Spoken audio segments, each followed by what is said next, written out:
అధికారం ఇస్తే అంతా గుర్తుంచుకునేట్టు పనిచేయాలి. అవును, 5 ఏళ్లు ఏపీలో అధికారం కట్టబెడితే జగనన్న 100 ఏళ్లు అంతా గుర్తుంచుకునేట్టు పనిచేశాడు. అన్నిటికీ మించి జగనన్న ఆడిన 3 ముక్కల ఆటకు ప్రజలు దారుణంగా బలైపోయారు. అన్ని ప్రాంతాల మీద ప్రేమ ఉండటం మంచిదే, అన్ని ప్రాంతాలు అభివృద్ధి చెందటం మంచిదే. కానీ జగనన్న అభివృద్ధి చేయడం మానేయి ముందు తన జేబులు నింపుకునే పని చేశాడు.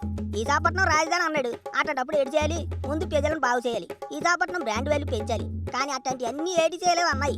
కేవలం 500 కోట్లెట్టి తన ఫ్యామిలీతో కలిసి ఉండటానికి లంకాత కోప కట్టుకున్నాడు. ఇక అన్ని విధాల రాజధానికి అనుకూలమైన ప్రాంతమైన అమరావతిని ఏటి చేశాడో ప్రపంచం అంతా చూసింది.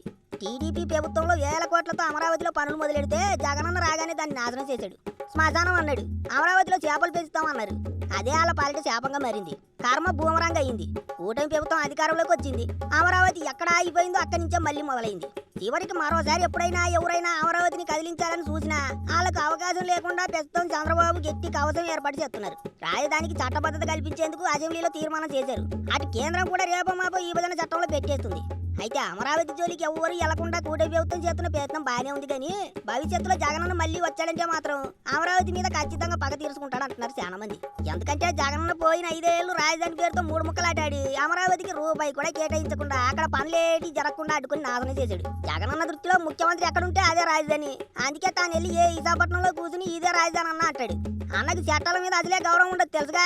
అమరావతిని అడ్డుకోవడానికి ప్రపంచ బ్యాంకుకు సైతం లేఖలు రాయించిన గరుడు. అట్లాంటిది ఆయన ఊరు ఎట్ట ఒప్పుకుంటారు? చంద్రబాబు ఆయంలో వచ్చిన కంపెనీలను పెట్టుబడులను జగనన్న రాగానే పారిపోయేట్టు చేశాడు. మళ్ళీ అట్లాంటి పనే చేయడని ఏటి నమ్మకం? పైగా ఇక మేము అమరావతి జోలికి వెళ్ళము, అమరావతి ఏపీకి రాజధాని జగనన్న ఇప్పటికీ ఎక్కడా ఎప్పుడు చెప్పలేదు. అన్న మనసులో ఇంకా 3 ముక్కలాటే గట్టిగా నాటేసుకున్నదట. అందుకే ఇందు మూలంగా చెప్పొచ్చేది ఏంటంటే ఎన్ని చట్టాలు చేసినా ఏడు చేసినా జగనన్న పొరపాటున మళ్ళీ అధికారంలోకి వస్తే మాత్రం ఏటైనా జరగచ్చు.